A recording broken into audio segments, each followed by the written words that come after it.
Hey everyone, so I'm coming back to you with another video. I am still in my assessments class and I kind of wanted to give an update. So the other day we had to take a test. Yeah. My anxiety when it comes to tests is always super high. I don't know about anybody else's, but mine just spikes out of control. And that's normal for most people to have anxiety, but I think my anxiety is on a whole nother level. And so I kind of want to just give some tips for people that may have the same anxiety or some level of anxiety of kind of what I'm trying to do to try and rid some of those anxious like butterflies and whatnot. But first, I kind of wanted to show you guys the books that I was talking about in my last video, the assessment volume books. So they're really big. Um, these are the books right here. Let me turn it so you guys can see. Sorry, but yeah, they're pretty big books, pretty large volume books. They do go into different areas for the demographics that you want to serve. Like I was saying the last time, like if you want to serve homeless people or children or people that are victims of abuse or addiction, you can kind of see that it gives you a really great glossary. The one thing I will warn is that the volume books are kind of weird with the index. Like it'll tell you, oh, the assessment's on this page. You'll go to that page in that volume book and it won't be there. It'll be in the other volume book. So that's the only thing that's kind of like annoying with it, is that you kind of have to flip between both volumes to see where the real assessment is, because it's not always where it says it is, which is kind of annoying. But anyways, so speaking of assessments, of course, getting your license to be a mental health counselor, the biggest assessment is your licensure test. So I kind of wanted to talk a little bit more about that, because I don't think that you can ever just have enough of talking about this test. I mean, this is the test, that is going to determine whether you can be a licensed counselor or not. So the more we talk about it, hopefully the less stressed we all will be, me included.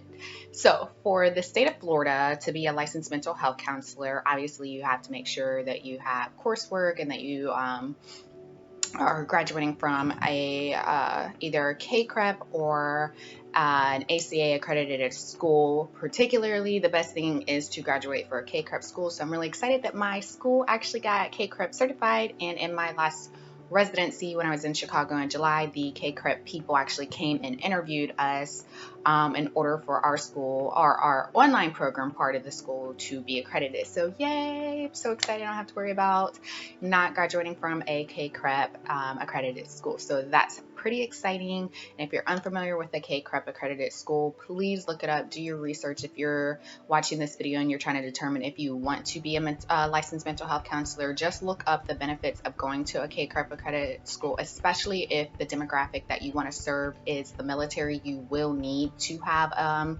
graduated from a CACREP accredited school. I do not plan on serving that demographic, but I really wanted to make sure. I know a lot of people, that's their main goal, and they don't really know that that is one of the biggest reasons why a lot of people are not able to serve that demographic when they graduate from their school, is because they did not graduate from a CACREP accredited school. So please, please, please do your homework when you are searching for schools. Okay, so the license to get your the test to get your licensure in the state of Florida, it is called the National Clinical Mental Health Counseling Exam. So this exam, no joke, just like if you took the GRE, the SATs, or the ACTs, this is a standardized test that you will want to prepare for. You don't want to over prepare for something, because in my case, if I over prepare for something, I guess I'll say in my case, I don't want to over prepare, because if I over prepare, then that means that my anxiety will be at an all-time high, and the level of second guessing that I will do on the test will be even higher. So when I last looked up the cost, it's around $300, like a little bit over $300. So yeah, it's a very expensive test. So 4 hours, $300, anxiety, all the way up here. All the way up here. Extremely anxiety ridden just off of that alone. Another thing, and this is not to stress anybody out, but I figure, sometimes you got to just swallow the hard truth, and this is the hard truth. If you start taking the test and you're doing really horrible at it, the test will shut off on you. You will not be able to complete the test. It's not like the ACT, the SAT, or the GRE. This is a test that is unlike any other test that is a standardized test. Because it will not allow you to go any further if there's a point where you're just failing it so bad that it's not like you're going to be able to continue on and make up the difference to actually pass it further along. So it will shut off on you. So that's kind of just like a heads up. If that does happen to you, obviously you can retake the test. Don't let that be the reason that deters you from continuing on and just practicing more. There's plenty of people. My one professor, she said that it happened to her, and she had to study and retake it. So if somebody's telling you, oh, I passed it and I just did so great, don't let that deter you if for some reason you don't pass, or them passing is making you have anxiety. Like, you got to stay focused on your end goal, not what other people's goals are or what they've done on the test. So there are a few things that you can do to reduce your stress and anxiety when it comes to taking any test, but more specifically the licensure test. I mean, you can apply this to anything, but since this is the topic of today's video, that is what I am going to talk about. So number 1, caffeine. Yes. Most likely when you go to these Pearson sites, it's going to be in the morning. A lot of people like to start their morning off with coffee. Okay, I get it. It gives you a jolt, but it also can increase your anxiety. So you don't want to necessarily, if you're a caffeine addict, just like go cold turkey, but knowing that it can cause anxiety, it can cause jitters. You're going to be sitting for a long period of time. It's not like you can sit there and just eat while you take the test. You might want to slowly, as you lead up to your testing time, kind of just ease back as much as you can on caffeine. You want to make sure that you are extremely hydrated, and caffeine does dehydrate you. So reducing the amount of caffeine that you take and trying your best not to drink caffeine the day of your standardized test. I know that's probably a lot of people are going to be like, no, child, please, I need my coffee. Okay, listen, these are all just tips. That doesn't mean you have to live by them, okay? Exercise. You might be sitting there like, I don't do exercise, I don't do this. Even if you do some simple stretches the morning of or the night before, exercising actually releases happy endorphins, and happy endorphins are going to make you feel positive. And of course, you want to go into this test with a positive mindset.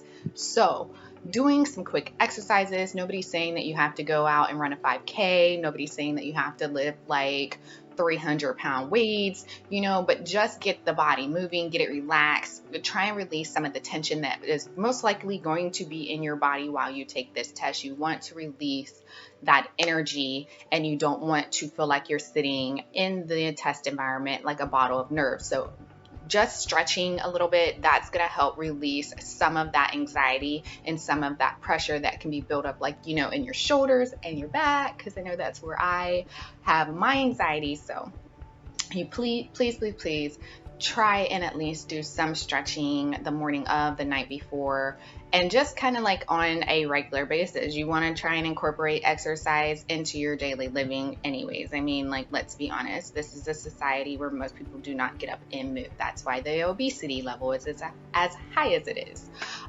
So do not arrive late to the testing site. So when you go and you sign up for your testing site, well, actually for these tests, you actually have to be invited by your program director to then take the test. Like, it's a whole process. It's not like if you wanted to sign up and take the GRE or take the ACT. Those are self-derived tests.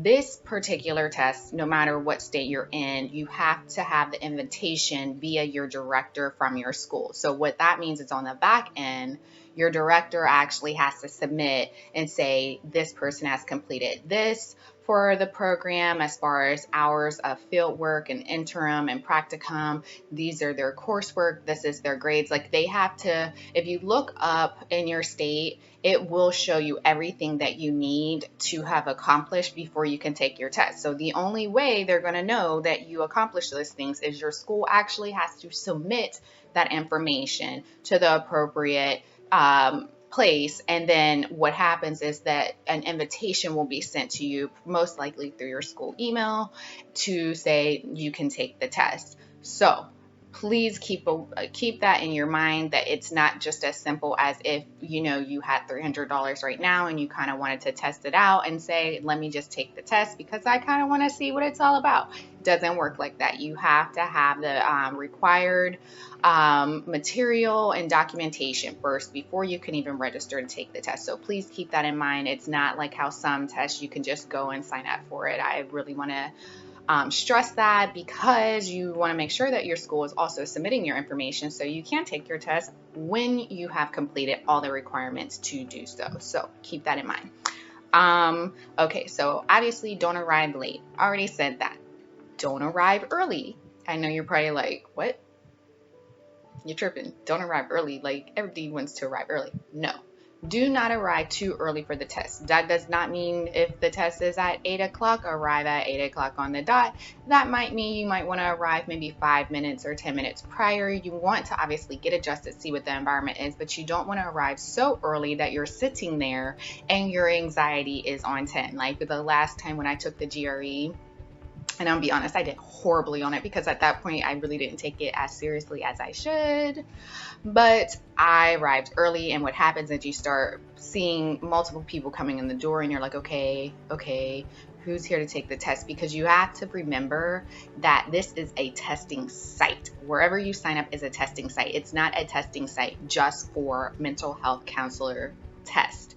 So there are people taking all kinds of tests. There are people taking their GREs. There are people taking their testing to get a license to be a teacher. There are people taking their license to be a social worker. There are people taking tests to get into grad school, get into undergrad school. There are people taking tests for everything. So please do not size up the people that are walking in the door and thinking that they are your competition for your career, because most likely you may be the only person taking your particular test at that particular time. So hopefully that can reduce some of your stress and not think that you're looking at individual people. And if they get up early from their test, because it will happen, you will have people that you have 4 hours, but you might have somebody that sits down and in 45 minutes to an hour, they're popped up out of their seat. You might start questioning yourself like, okay, I'm only on question 42. Like, how did they do this? Don't pay attention to them, as hard as it is, because I know me, I'm the type of person, I hear a noise, I'm like, what was that? Why are you breathing so loud? Yeah. So please do not pay attention to the people that are in the room if they get up earlier than you do. Don't associate your intelligence level with how quickly they're doing a test, because the test that they could be taking could only be 30 questions. I mean, truthfully, there are tests that people take that are not going to be as strenuous as the test that you're taking. Now, there may be people that are sitting there taking their MCATs. You don't know. You just don't know. So please try not to second guess yourself based on what other people are doing in the testing site. This is a big one, at least for me. Do not second guess yourself. Oh my gosh. So in my assessments class, no joke, we had to take essentially what would look like the licensure test. And I'll get to that in a second because it was 200 questions.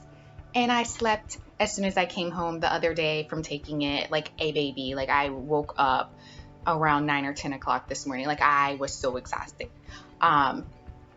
But second guessing, trust me, that is my biggest problem next to anxiety.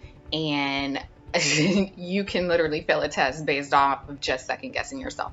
And I'm mentioning this because with this test, and I don't want to say anything like sneaky, but the crap is sneaky, because it will give you answers that are almost the same. You will look at it and you'll be like, oh, well, according to the DSM-5, it would be this. And then you go down to letter or the other option D, and you're like, ooh, but it could be that too. Yes, they already tell you, because our professors have been telling us nonstop. The test is set up to give you two perfect answers. And you have to decide out of the two which one is the best answer. Yes, that's what we're dealing with. That level of crazy. Yeah, so sorry to burst your bubble. You can study all day long, and if you think you're only going to see that one perfect answer, I got news for you. I'm popping that bubble right now. You got to know your stuff, and you got to be confident in what you are doing. Confidence is going to be hard.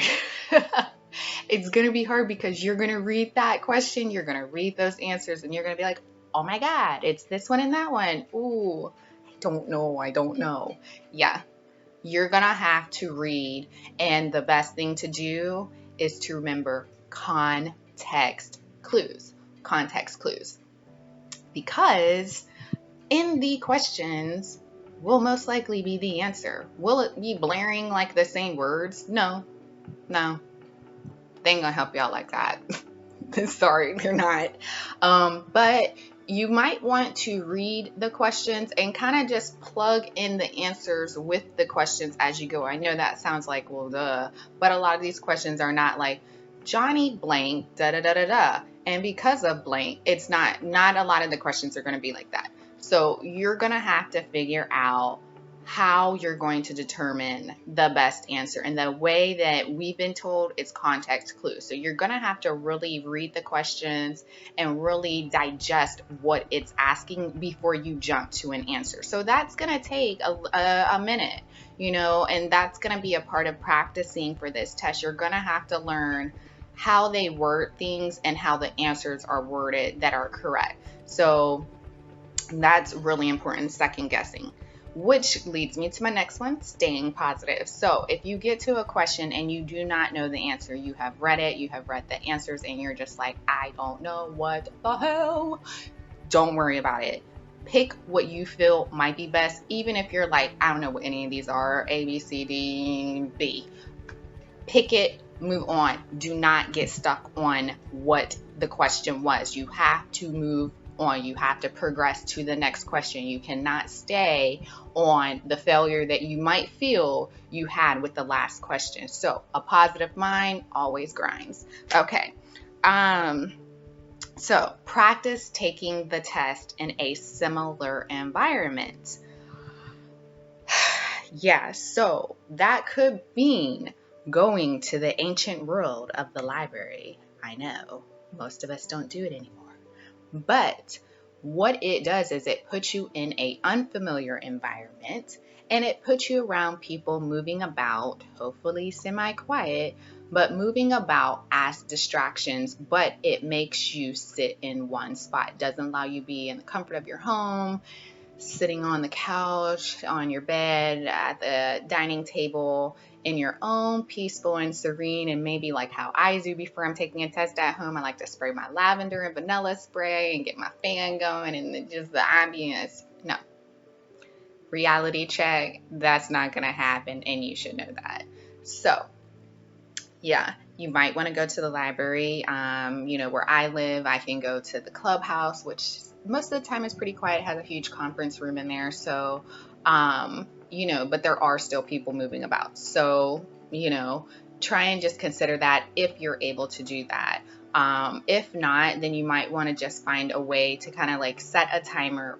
Make sure that you're not able to, that you force yourself. You construct an environment where you're not allowed to get up to get water, food, or anything like that. In the testing environment, the last time I checked, and you might want to check with Pearson because that's who you're gonna be taking the test through.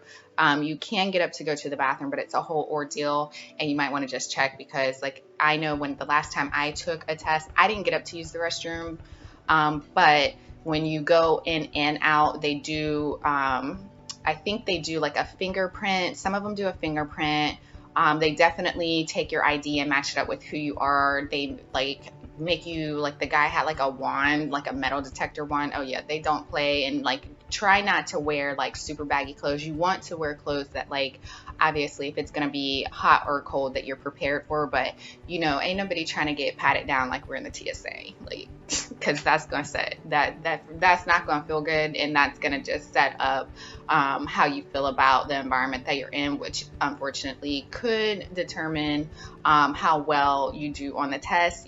Every little thing, as far as I'm concerned, for me, affects my performance. So that's something that I try and work on, but I'm human, and there's just certain environmental things that are gonna like cause me to feel a certain type of way, and it might reflect in my testing. That's just the truth. Study, study, study. So that leads me to the assessment test that had me up taking this test. It was 200 questions, and each question was only worth 0.5 points. So, staying up to take this daunting test. First of all, you're going to have scenario questions. You're going to have statistical questions. You're going to have assessment questions. You're going to have pretty much a smorgasbord of questions. And let me tell you, some of the math questions, like, okay, so I have a economic and business background. So the math, it's not like it's super hard, but when you don't use it, you lose it. Kind of like I used to be able to speak German when I was a child, and all I can say is Guten Tag, wie heißt du? I can't remember everything. So, you're going to have to practice math skills. It's not like hard math.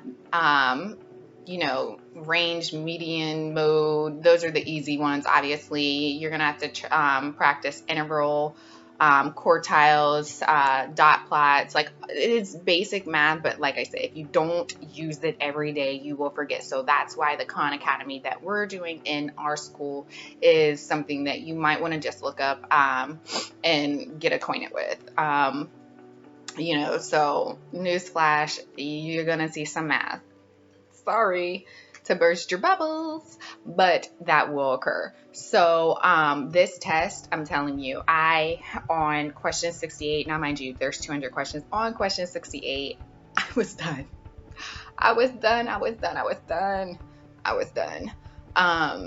It is daunting. Oh my God. And I was exhausted. The questions, you read them and you're like, okay, I know this. Like some of the stuff that were on the theories, I was like, oh my God, I know this. Boop, there we go. The great thing is if you've really been doing your homework and not just like kind of doing the bare minimum, a lot of this stuff you're going to be like, oh my gosh, I can't even remember I retained this information. Like I know this answer, and you're like so confident about it. You're like, boom, that's the answer. How did I know that? Oh, because I wrote a paper on that. What? So yeah, you will basically, if you've been doing your homework and not even, because I'm gonna be honest, I do not read my books from cover to cover, even though they cost a lot.